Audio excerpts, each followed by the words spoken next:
Thank you everybody for being here. It's a real pleasure to be in conversation with you. I'm coming from, as Pete said, from the United States, actually from Florida right now as I'm traveling. So it's lovely to be in conversation. Let me just pull up my screen and we shall begin. I was excited about context as a topic for this year's Gone Digital conference. And I took this opportunity to engage in some real methodical reflection on what contextual theology means vis-a-vis this context of digitality, digital culture. I will leave it for the moment for other colleagues to define digital culture, as a context. What I'm looking forward to in this conversation is sharing with you, looking at various models for doing contextual theology, if it is indeed the case that digital culture is a context. So with that, I have a couple of assumptions I want to put on the table, and then I'll share with you some work I've done as initial research into this. First of all, I'm a pastoral theologian, which means that for me, all theology and theological work is contextual. From the perspective of practical pastoral theology, I don't know how we do theology without acknowledgement of experience, social location, cultural history, and these things. To me, abstraction it's not possible with theology. So that's just my assumption. We could debate that if you want, but that's where I'm coming from. I also think that our assumptions about context and how we approach that theologically will shape how we're present to context, and it shapes our practices. So it's kind of a high stakes question. If I assume context is negative, my practice will be very different than if I'm very open to context. So I think that this is ultimately a practice-driven quest for me. How do we engage in digital culture? And context shapes that. And I also think some of our differences about context will be also, I also think some of our assumptions about context might also be our difference points or our tension points sometimes when doing either cultural work or theological work. So in order to be better at theological work and with dialogue and engaging with different perspectives, to do this shared work, clarifying where we're coming from in terms of our contextual approach is very helpful and a core dialogical skill. So this is all helping toward a skillfulness in doing this work together with others and a diversity of perspectives. This is what I did for this present conversation. I took Stephen Bevins' book, Models of Contextual Theology, Revised Edition, which in my circles is one of these core works that defines this contextual approach. And I revisited that. And I revisited his 6 models that he offers in there to see how they would be in conversation with digital culture. He doesn't talk about digitality in this book. He talks about primarily contextual models as cultures from the North Atlantic, whether Europe or North America, engage other cultures around the world, around Christianity in a missional way. So that was his understanding. And out of that, he extrapolates 6 models of how we engage with context. And so I want to see how that might work with digitality as well. So in his book, he offers these 6 models that in various ways examine assumptions we have about the relationship between faith and tradition versus experience, context, and cultures, and how these come together. And so essentially for him, this is an examination of how does the experience of the past, both traditional and maybe even historical, come together with what we're experiencing now? And how do we find theology in that? And so my core question is, do these traditionally upheld models in my field resonate with digital culture and context, or do we want to invent another kind of model, maybe building on these, or stepping in a different direction altogether? So I've begun to play with this. I'm thinking around attentiveness as a way to name that new direction, but I'm very open to your thoughts on that. I'd like to first here, this is his brief summary or just brief overview of what the 6 models are. This is how he names them: translation, praxis, anthropological, synthesis, the transcendent, and countercultural. So this would be the big picture. The next few minutes I have, I'd like to take a word or two on each and kind of summarize what that is, and then name the connections I've discerned that might be starting points for examining digital culture through that particular contextual model. So I'd like to proceed with that, and then I will end by naming some of the maybe new directions that have emerged and some questions. And if we have time, looking forward to some comments afterward.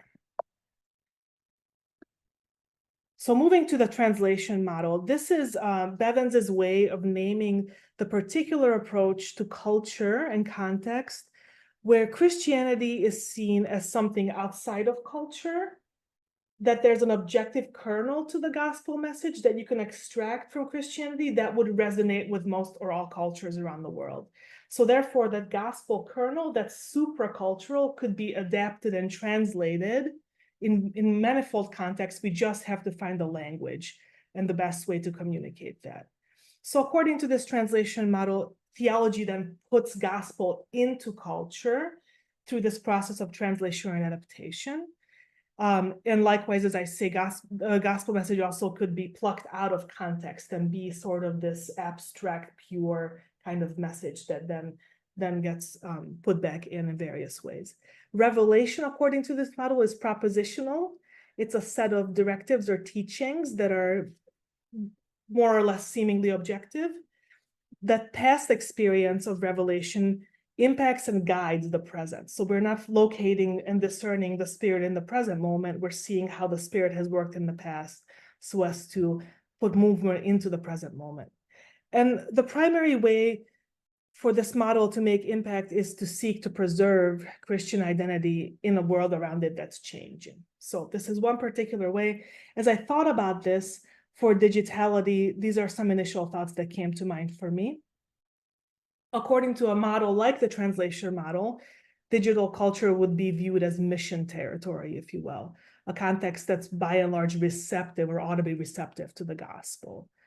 So then digital theology, according to this contextual model, would work on adapting traditional doctrine into the digital context. In my tradition, which is Roman Catholic, there are teaching documents around this approach that would tend to name the digital context as the digital continent, or even the digital areopagus. These are two phrases that my tradition uses, which really reveals this translation model of finding a new context that is kind of vacant of the gospel that we have to go and put it into. And here, theology would find new connection points to guide or correct the evolution of digital culture, and seen maybe as a shepherd toward it. Moving forward, a different approach or different contextual model would be the anthropological one. According to Bevans, this is a different approach whereby culture is assumed to contain the seeds of God's word. It's not vacant or void of the gospel, but there are genuine godly elements in culture. And so theology serves to elevate and illuminate and kind of lift these up. So it's something good to be found. Theology in this vein attends closely to experience and listens attentively to the culture so as to strive to discover within it and clarify within it God's already there presence in the ordinary ways that the culture gathers and makes meaning. There's deep theological dignity to cultural identity. There's something good and blessed about it. Revelation would be seen as confirming the validity of the human context and emphasizing God's presence in that already. And so in this way, this anthropological way, new theological meaning can genuinely emerge from careful consideration of context. So as opposed to the previous one where we're bringing gospel into, here it's more of a work of discovery. So thinking through then the digital connection, if this model would be the contextual approach to digitality, here too, theology's role is to listen first and listen deeply to the digital experience, and to acknowledge and lift up sacred space as it is discovered in cyberspace, if you will, that too can be holy ground. And it doesn't necessarily need to be religiously framed or a religious tradition coming in, but rather looking carefully at what's happening and kind of taking our shoes off where there is holiness already. So looking for the gospel that's already within the network, if you will. And here in particular, I see emerging when we're contemporarily doing like sort of philosophical appraisals of things like AI, artificial intelligence, digital creativity, around AI. I think to me, those have the trappings of this anthropological model of like, here's this genuinely creative, beautiful new thing. What is sacred and holy about it in a new way? Mindful of time, I'm moving on to my third one, and this is the praxis model of contextual theology, where similar to the anthropological model, this model also appreciates a deep understanding of context. But the difference here is that it's oriented toward action, change, and transformation. So there's a dynamism to the praxis model that wouldn't be as much emphasized in the previous one. The reign of God and moving toward that, and its peace and message of justice would be a significant metaphor. There's an inherent dynamic in this model of reflecting on context and pursuing action, and then reflecting on that and again pursuing action. Revelation would be seen as God at work in the world, primarily around healing, reconciling, liberating. So again, toward that reign of God, peace and justice. And theology is not just thought process, but it's a way of living. And so new meaning would emerge from faithful practice. Praxis model. So thinking about the digital, I think here it's the question of doing theology in such a way where we're discerning and naming aspects of the digital, particularly in need of transformation. So where are the areas of healing, liberation, and reconciliation that are needed in digital culture, and working within that, like stepping into that and being an agent and a witness within that for change. That would be a praxis-oriented way of doing theology.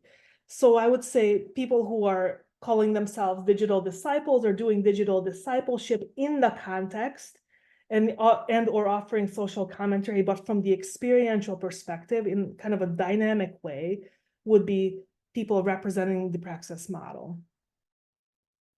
The synthetic model from Bevins is a both and. It's really primarily built around dialogue, where this model looks at tradition, experience, culture, all of it, and seeks to bring it together. So both the gospel and its kind of normative aspects, but as well as what's going on in the context. Tradition is important. All aspects of context are important. And it's very dialogical, interdisciplinary. This one is driven by an attitude of openness and dialogue. It's a deep value to the synthetic model. Let's learn from each other. And the truth of revelation is held in the relationship, in the dialogical aspect, in conversation. It's very valued.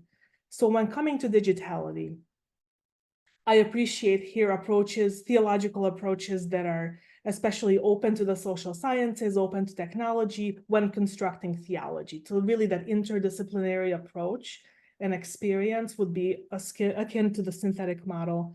A network would be an impactful metaphor when doing digital theology according to the synthetic model. And as I say, this really espouses this interdisciplinary pursuit of wisdom according to this. Two more. The transcendent model is Bevin's fifth. This one really looks at the individual person and his or her or their experience as the starting point for theology. So here, theology emerges from the subjectivity of the individual person and like their kind of openness to transcendence and their sense of being and their reflection around that. Then that gives way, become a gateway for communal, broader meaning making. So people then identify with that and see themselves in that meaning making process. But it starts with the person's subjectivity. So contextual theology in the transcendent sense is the individual subject bringing their sense of the tradition and experience together and kind of inviting people into that. In digitality, I noticed work, especially in this area, connected around individual experiences and how people hear and relate and find themselves in one another's stories. So whether that's the shared subjectivity of someone like a vlogger or an influencer, or the value we put on narrative and storytelling and language and culture, or even the value we put on aesthetics in digital culture and the creativity of users, kind of all coming out of one's shared subjectivity would be the transcendent model. And then finally, the last one is the countercultural model. This one is a real prophetic model that calls to conversion the human context. So it's a little bit like translation, but a stronger emphasis on change and transformation. Some context this model holds needs to validly be challenged by the gospel, that not all human context and experience is good. Some needs to be healed, some needs to be reformed. It respects context deeply, looks deeply at context, but allows the gospel to take a lead. We are in the world, but not of the world. This would be kind of the scriptural foundation for this.